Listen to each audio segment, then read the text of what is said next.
Assalomu alaykum barchaga.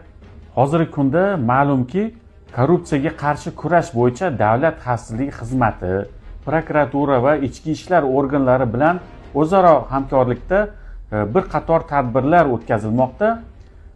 Natijada amaldorlar, mansabdor shaxslar pora olish berish jarayonlarida qo'lga tushmoqdalar. Aynan shu holatlarda tergov va sudlar tomonidan shaxsga nisbatan ayblovni noto'g'ri malakalash holatlari mavjud. Ya'ni ortiqcha kvalifikatsiya qilish holatlari ko'payib ketgan. Masalan, o'sha pulni olgan shaxs aslida hech qanday vakolatga ega bo'lmagan oddiy davlat xizmatchisi, texnik xodim bo'lib chiqmoqda. O'zini so'roq qilganlarida esa o'z ehtiyojlariga ishlatish uchun olganligini ma'lum qilmoqda va aniqlanmoqda. Qaysidir amaldorga pora berish yoki vositachilik holatlari ko'pincha aniqlanmagan bo'lib chiqmoqda.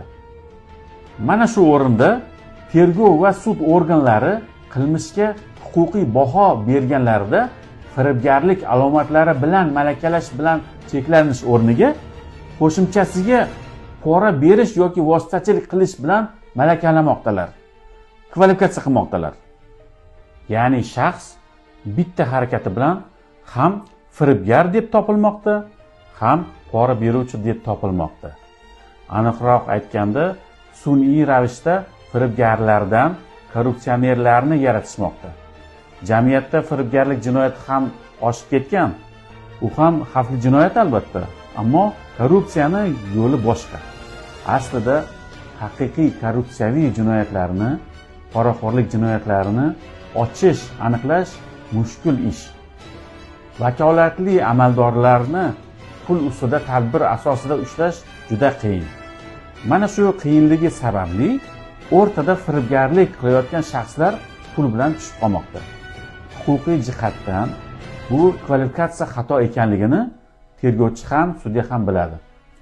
Ammo yoppasiga majburiy tarzda firibgarlik holatini poraxo'rlik jinoyati etib ko'rsatish holati ko'payib ketgan.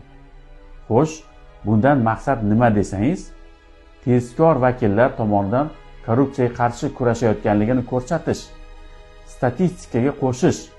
Lekin o'sha statistika o'rganilsa, ichini yarmi firibgarlikdan iborat bo'lib chiqadi.